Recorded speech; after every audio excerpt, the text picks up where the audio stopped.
Curry, one-on-one. Irving puts it up. It's good. Kyrie Irving from downtown. The three. Steps back, crossover. Puts up a three. Rebound James. Second. It's over. It's over. Cleveland is a city of champions once again. The Cavaliers are NBA champions. Cleveland! This is for you! What's going on, Cavs fans? Welcome back to another exciting edition of The Block, The Shot, The Stop. I'm Skylar Webker. He's Kevin Lynch. And Kevin, we don't have a whole lot of games to cover, but we have a lot of news to cover. I'll start off with kind of an update. So for those that didn't catch our last episode, what Kevin and I are going to do this month is we're going to donate all the proceeds from this show to the Cleveland Food Bank. And Kevin actually has some news to add on to that. We're partnering with the folks over at The Land who are also going to help contribute this month. Yeah, thanks. I think people have probably heard us. If you watch our show, the guys that have the channel The Land on playback, they're the OG Cavs and all things Cleveland sports channels over there. B-Tal, Brandon has been on a couple times. Wes has been on a couple times. Well, when they saw us kind of share our initiative on social media, Wes was the one who reached out to me today, said that they wanted to partner with us if we were cool with it. And they actually, while we're new to playback and we haven't quite monetized it yet, they do make a little bit of money from their playback channel because they just have a lot more following there and everything. And so they said anything that they make for the month of November, they're going to do the same as we are. We're going to pull our money together and donate to the Cleveland Food Bank. Those guys are awesome. I actually went in their channel tonight to kind of share the news and talk about it with their listeners. They had about 80 people in there watching the game with them tonight. And yeah, they're great guys. And obviously we love to partner with them on all things Cavs, but maybe even a little bit more when it comes to, trying to help people out, make sure everybody's eating this month. No doubt. And can't thank those guys enough, all for their support of our show, but also supporting this endeavor as well. So listen to episodes, listen to past episodes. All of it counts as revenue towards this month. So help us out, help those in need out. And it costs nobody anything. That's right. I love this initiative just because we're helping out people who need it, and we're helping out a great organization in the Cleveland Food Bank. But we don't have to ask you for a dime. We're not asking anybody for a dime. We're asking for a couple minutes of your time to download some episodes, throw it on in the background when you're in the car or whatever, and we can create hopefully a really nice donation to help people out over there. Absolutely. So as we turn our focus to the game tonight, quite a bit of news and updates. The first being the return and season debut of Darius Garland tonight. Kev, what did you think of Darius, knowing he was going to be on kind of a minutes restriction and anything like that? Darius Garland on the floor changes everything for this Cavs team, even when he's not, at his peak. Just because of his speed, his ball handling, his ability to break down the defense. I actually, for some reason, was getting the Sixers announcing team tonight, and they said it well, that Darius Garland is one of the better people in the league at starting your offense, but he also is fantastic at finishing your offense because he's such a good 3-point shooter, setting up on the other side of the floor when somebody else is driving. Just the threat of him and kind of him, being that engine that gets everything going. The ball movement tonight was just phenomenal. It was so fun to watch. They come out, they score 41 points in that first quarter. It looked like last year after a lot of this year has been a little bit of a slog offensively with them missing so many guys. So I mean, obviously it's always great to see Darius on the floor playing, looking healthy, looking fast, all the things that he does. And I think him, along with, having Jared back, who we'll talk about, and Sam Merrill come back tonight. Tonight they look like one of the better basketball teams in the league, where they haven't really so far this season. Yeah, I would say the stat sheet doesn't really tell the story of Darius Garland. But just watching him, man, I mean, the offensive rhythm seemed back. And a lot of that was Garland. Now it's not going to be Yeah, the assists aren't the main number or anything like that, but just how the offense moves whenever he's on the floor was just leaps and bounds ahead of what we've seen up to this point. Yep. And that should tell the story of the impact of Darius Garland. I couldn't agree more. The offense just looked easier for everybody. Yeah. I mean, you saw, I think Evan and Donovan combined for like 27 points in the first quarter. And they got those points, it looked like, with less effort than they've been getting at any of their, scoring this season. He just sets everything up, and he is so good at scoring the basketball when you need him to.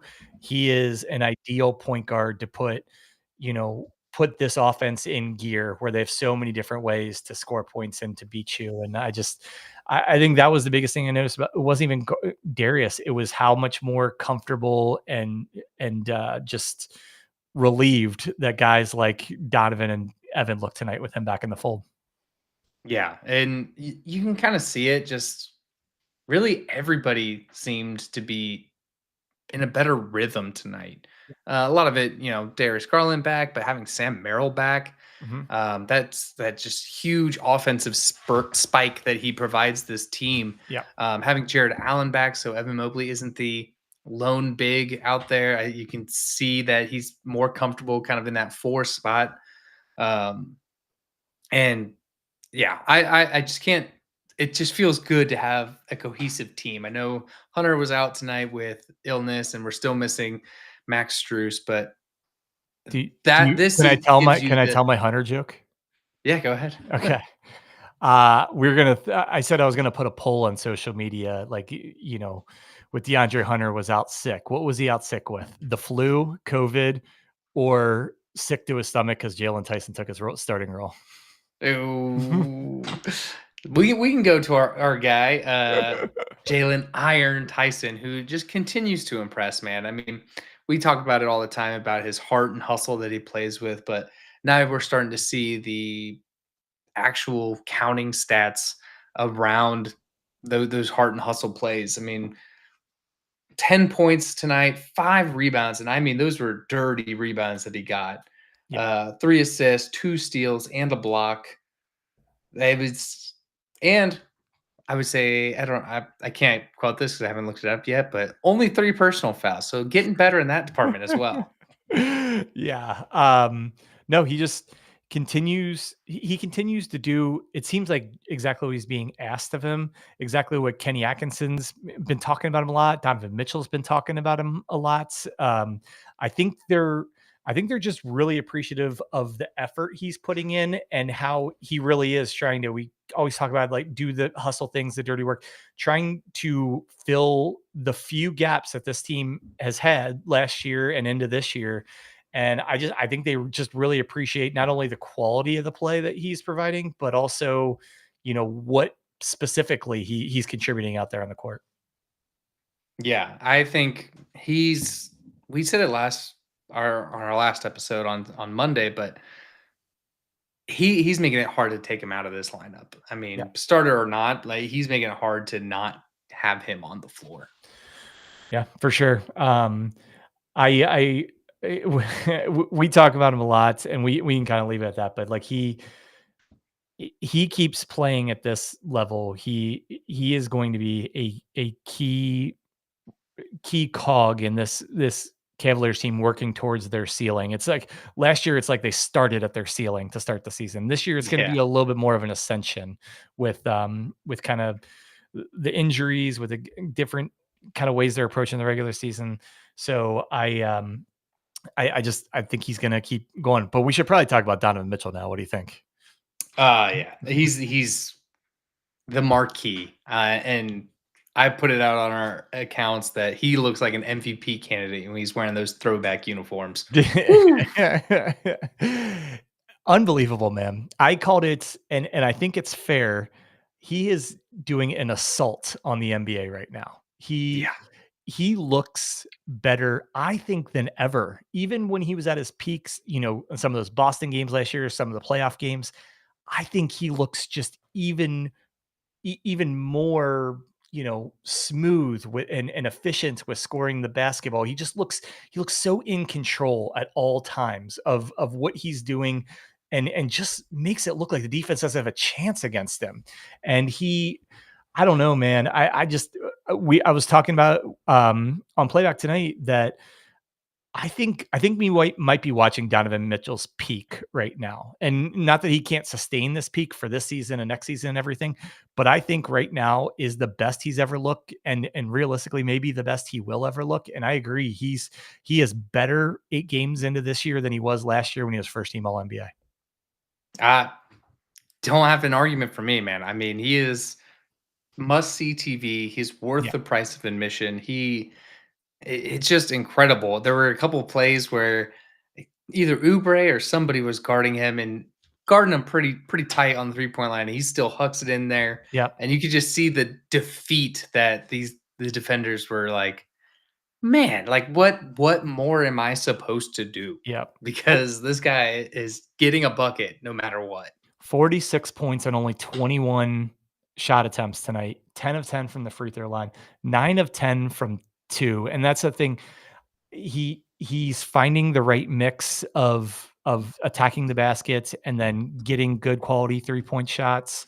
And my gosh, when he attacks the basket, it seems like no one can stay in front of him. And his floater, to both get to his floater and then the actual execution of the shot, I don't know if has ever looked better. And I don't know if there is a more beautiful shot in the NBA right now than Donovan Mitchell attacking the basket and then pulling up for that little floater, you know, 6 to 10 feet from the basket, just over the outstretched fingertips of whoever's protecting the rim on the other team. You said it the best, thing of beauty. Oh, yeah. And I know I kind of glassed over it, but the thing of beauty are these throwback uniforms, the throwback court. I loved the throwback like remake video that they did of the 2009 team where these guys are kind of walking all over the city and just larger than life characters. Oh, nobody does it better than the Cavs like video and ops department, because they crush it all the time.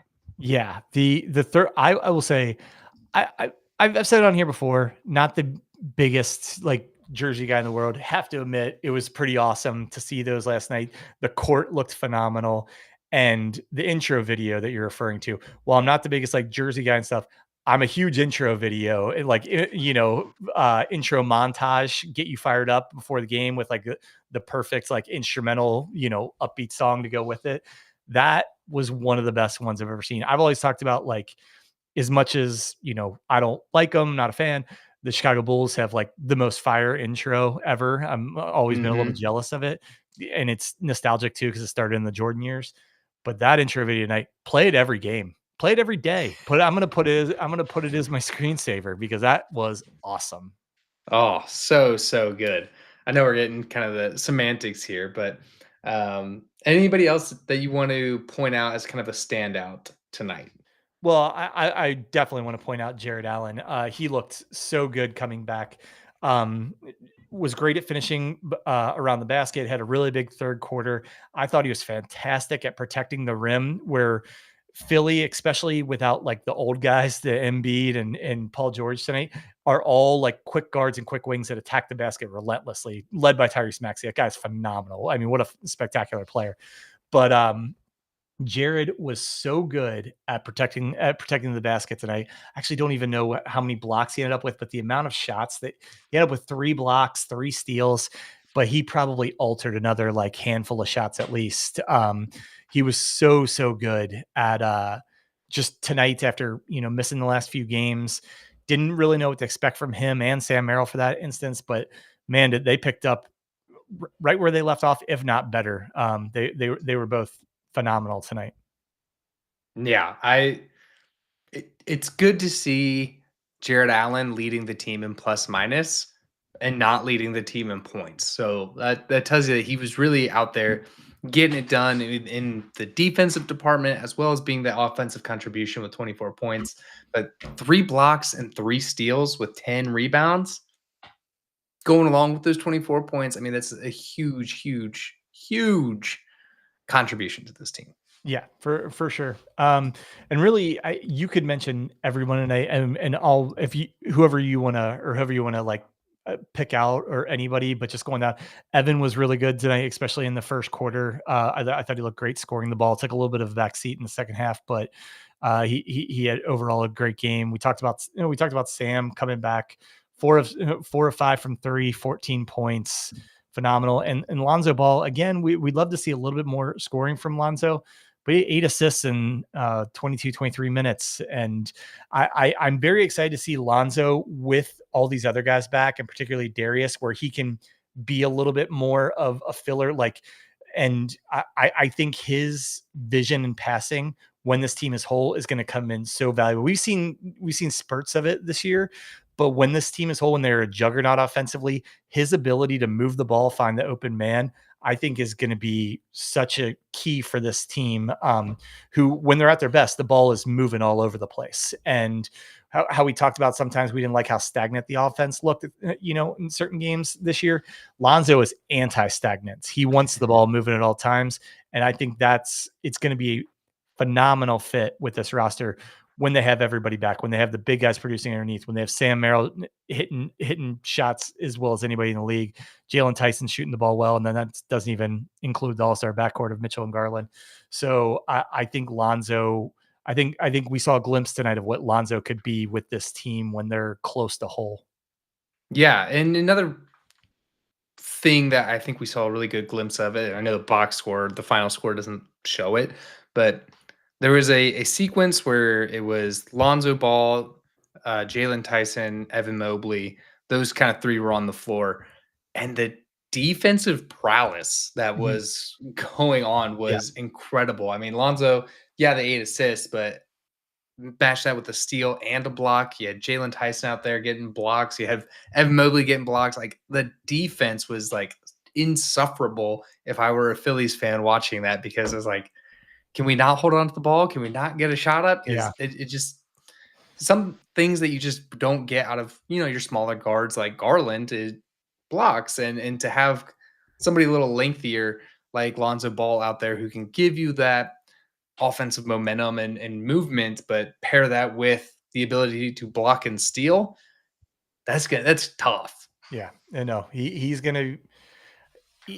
Obviously, we got to keep him healthy, and I think they probably relied on him a little bit more than they wanted to start the year, just with the lack of depth and everything. Yeah. But if they can get what they got out of him tonight, 20 minutes of just really good ball movements, he could be really good defensively, in certain matchups. He's not they don't want him guarding the Tyrese Maxey types. They want him to guard up a little bit bigger. Mhm. But he is an above average defender that can be a really good defender, in the right matchup.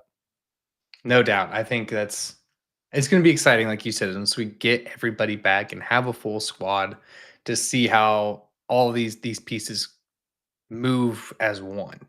Yeah, for sure. Well, is there anything else you want to talk about this game? Else we can kind of flip No. the script over to the Wizards. Yeah, we could probably talk about more. This was between all of it, the court, the intro video, the jerseys, getting Darius Garland back, getting the other guys back. It was probably the most fun night of Cavs basketball so far this season.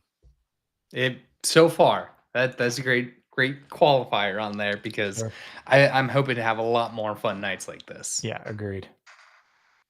So the Cavs take on the Wizards next. It will also be a cup game. They lost that first one to Atlanta. So Kev, what are your thoughts heading against the Wizards? Kind of cheating, because we're going to talk about the Bulls. They have a back-to-back this weekend, Friday and Saturday. I think one of my things I'm most interested in how they handle a back-to-back with all these guys coming back from injury. We know Lonzo they don't want to play back-to-backs to start the year. So I think the biggest thing I'm interested in is what's the availability going to be between those two games? Are they going to try and rest some guys Friday nights, knowing the Wizards just frankly aren't one of the better teams in the league, and then try and have a closer to full squad for Saturday? Are they going to do the inverse of that? I don't know. the Wizards is a game, especially at home. They should take care of business. They have a lot of they actually have a lot of young talent, but it's very young, very raw talents that it's going to take a few years to develop, and frankly, a matchup the Cavs should take advantage of. But when I'm looking kind of not big picture, but slightly bigger picture, that with a back-to-back with the second game being against the surprise team in the NBA this year, how is Kenny and the coaching staff going to handle the lineups, who's in, who's out, who minutes reductions, things like that? I will say for this Wizards game, we're going to see a lot of Craig Porter and a lot of Tyrese Proctor. Yeah. Just for reference, the ESPN matchup has an 86% chance on the Cavs. It's a good matchup for the Cavs. That's for sure. They I misspoke. They're actually in Washington on Friday night, but then they have the Bulls at home the next day. So a back-to-back with travel involved. I have to imagine there's going to be several guys that only play in one of those two games. Yeah, I think to your point, they just get through Washington and then have your guys ready on that second night, because you are in the same conference as the Bulls. So you'd like to not have that be such a runaway so far in the year. Like you said, the biggest surprise team in the league for sure. They're 6-1 at this moment. So you definitely want to show up against the teams that are performing better or higher than, no offense. Yeah. But that being said, you take care of business against Washington, however you need to do it. My guess is they're going to have a couple of guys sit out each game. They're not going to do what they did last Friday and have 5 of their top 7 players out in this whole game. My guess is Kenny and the staff are going to learn from that. And if, say, there's 4 guys that they only want them to play in one of these games, they're going to split it up a little bit and try and have a more full rotation for each of these games, and hopefully get 2 wins this weekend. Yeah, I hope so, because you get 2 more wins under your belt. Maybe 7, 5-3. 3. Right? Yeah, 5-3. Yeah, so 7-3. Well, I'm trying to figure out where 5 Chicago would 3 fall. plus 2. That's 7-3. Well, yeah, but if you beat Chicago, they go to 6-2. Yeah. So you're just a half game or 1 half game. You're a half game out from them. Yeah, for sure. Yeah, and I guess it's a good time to pivot to the Bulls game. Like we said, the surprise team in the league. Josh Giddey is playing phenomenal. The biggest thing, I think he's a guy that his last year with the Thunder, it was weird. He was averaging 17-5, and everybody gave up on him as a 21-year-old. He does have, he's not the perfect player. He does have some deficiencies in his game, but he's a very, very skilled offensive player that's shooting the 3 really well. That said, I think he's a guy that the Cavs can match up with. The Cavs have the most trouble against guys that are either uber athletic or have insane speed. That's not Josh Giddey. He's more of a crafty guy. I think the Cavs have several guys who would match up well defensively and hopefully hold him to a little bit less than he's been doing. Other than that, with the Bulls, everybody likes Bacelis. They think he's coming around, and old friend Isaac Okoro is playing really well for them. I think it could potentially be a trade that kind of works out on both ends. They're using Okoro a little bit differently, having him do a lot more cuts, backdoor stuff than just sit in the corner like the Cavs did. But yeah, the Bulls run, and they play fast, and they have had some really exciting comebacks this year. So they've been a fun team to watch. Just living in the Chicago area, couldn't help but I had long Bulls conversation today that a lot of people are pleasantly surprised with what this team's done the first couple of weeks. Yeah, they've been a surprise, like you said, a lot of growth in some of their guys like Bacelis. I'm happy that Isaac Okoro is finding some footing outside of the Cavs, because it did seem like that last year and a bit the year before, where hey, sit in the corner and wait and then be uber aggressive on defense didn't fit him as well. So I love that he's getting kind of the second life in Chicago. We can call with it. Isaac Okoro was a stand-up Cav. No one should ever really be you can always be critical of somebody's like game, but like nobody should be mad about he was a calf. He was a guy who had a lot of injury problems, and then they changed coaches and he didn't fit Kenny's system. That's kind of Yep. what it is. If he can stay healthy, he can be a valuable role player in the NBA. It just wasn't going to be with Cleveland. And I agree with you. If this, you see those change of scenery trades all the time in sports where a guy just like finds a new team, new system, and then can, achieve closer to his potential because of it.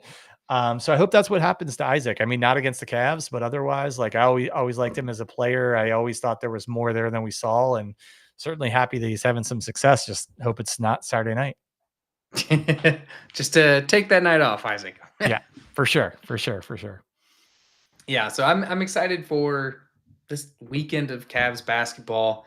Also going to my first hockey game tomorrow, going to the Carolina Hurricanes game. Never been to a hockey game before, so that'll be fun. Dude, I love NBA basketball. It's my favorite sport. But going and being live for an NHL hockey game is unreal. The speed and that is going on, like you're going to end up with like whiplash after the game. It is such a high level in-person viewing experience that just doesn't translate to TV. I think that's the number one reason it's not as popular as it could be. But yeah, you'll have a great time, man. I can't wait to hear about it. Yeah, that'll be fun. I'm excited.